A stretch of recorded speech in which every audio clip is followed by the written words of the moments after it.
안녕하세요. 저는 파닉스에 대한 이야기를 상당히 많이 말씀을 드리고 있습니다. 파닉스가 그만큼 중요한 거죠.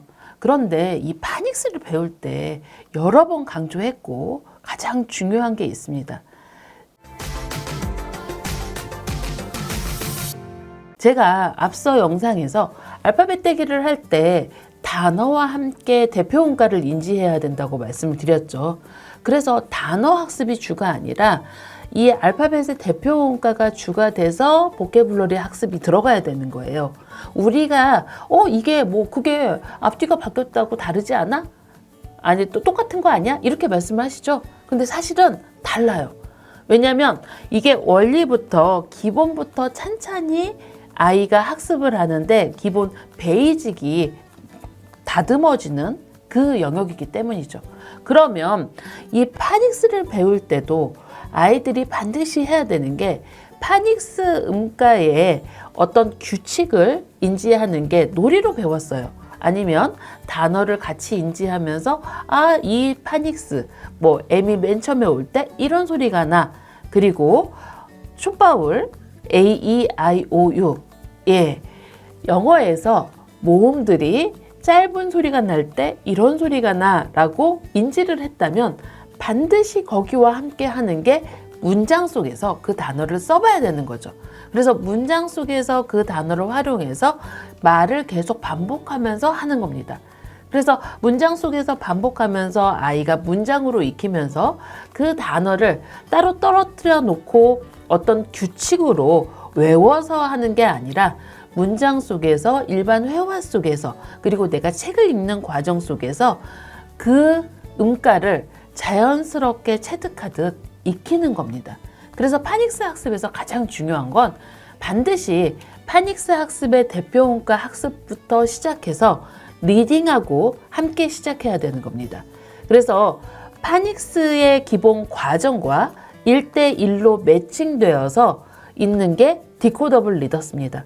퍼플 잉글리쉬에서 저희 아이들이 처음으로 영어를 시작할 때 파닉스 학습만 시키는 게 아니라 아주 기본적인 파닉스 학습을 시킬 때도 이렇게 디코더블 리더스, 파닉스와 연계해서 1대1 매칭돼서 파닉스의 대표 음가를 배울 때는 대표 음가가 나오는 리더스, 그리고 파닉스의 숏바울, 단모음이 나올 때는 단모음이 많이 들어가 있는 리더스를 매칭해서 아이들한테 익히면서 실제로 배우고 응용할 수 있도록 그렇게 가르치는 게 좋습니다. 퍼플 아카데미에서는 이런 부분들에 대한 학습을 오랫동안 지난 6년간 데이터로 쌓아왔고 그 데이터를 바탕으로 해서 아이들이 실제로 학습하고 바로 내가 학습한 걸 응용해서 읽어보고 내 걸로 만들 수 있는 학습 과정을 만들었습니다. 이게 바로 퍼플 잉글리시죠.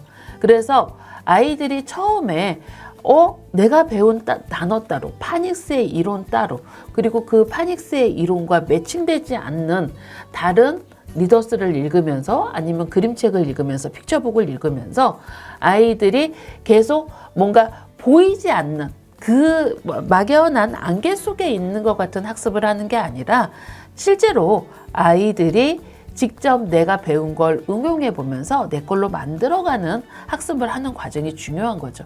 이 디코더블 리더스는 미국에서 코비드19 저희가 3년간 셧다운 기간이 있었죠. 그래서 아이들의 학력차가 커지면서 이 읽기 능력에 대한 문제가 발생한 거예요. 미국은 학교에서 기본적으로 문자를 인지하고 읽기에 대한 교육을 매우 강화하고 있고 이게 초등 저학년에 되어 있는데 학교에서 반복적으로 선생님들이 해주던 걸 하지 못하게 되고 온라인으로 학습을 하게 되니까 이 과정을 놓쳤던 거죠.